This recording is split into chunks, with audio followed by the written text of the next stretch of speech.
bus driver is likely, at least once during their career, to face a medical emergency. This program is designed to show bus drivers what they should do in the first few minutes of a medical emergency.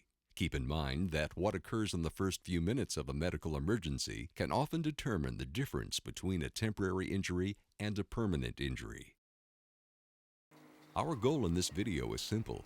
We want school bus drivers to be aware of the types of first aid issues that they may have to face when driving a school bus. Our host throughout the program will be Al De La Rosa, a first aid instructor and a school bus safety consultant. The video will be divided into separate sections. Each section will focus on a major issue that school bus drivers may face when administering first aid to an injured student. Let's take a look at these sections.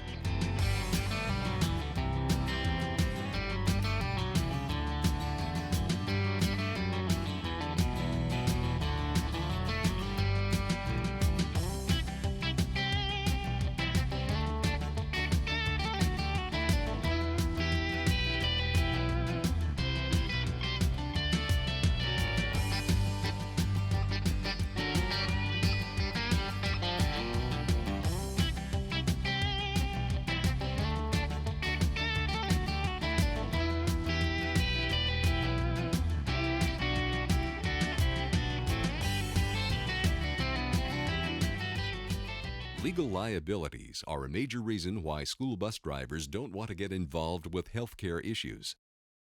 Legal issues are an important part of care, and legal issues can become a frequent concern for first aid providers. Here are two important legal issues for drivers to consider. The first one is known as expressed consent. All this means is that an injured person who is conscious must give consent to let anyone work on them. If the injured person doesn't give consent, then the first aid provider must not work on them. The second one is called implied consent. This occurs when the injured person is not conscious. In a life or death situation, implied consent is assumed.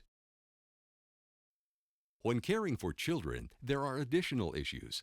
Expressed consent must be obtained from parents or guardians, not the child. When a life-threatening situation exists and a parent or guardian isn't available, care should be given based on implied consent. And remember these key points.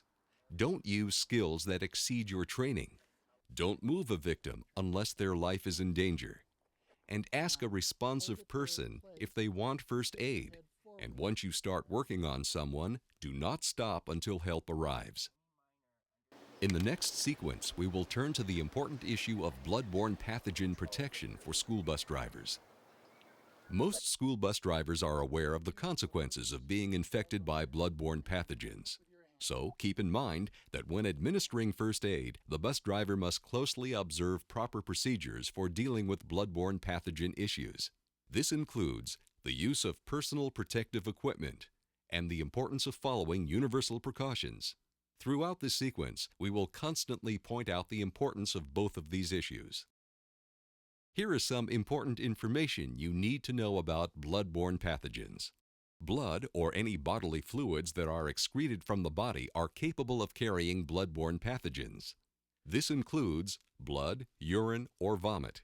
Bus drivers must take precautions to protect themselves anytime they are required to clean up a bloodborne pathogen spill. Also keep in mind that if you come into contact with a bloodborne pathogen, the virus can enter your body through any opening in your skin.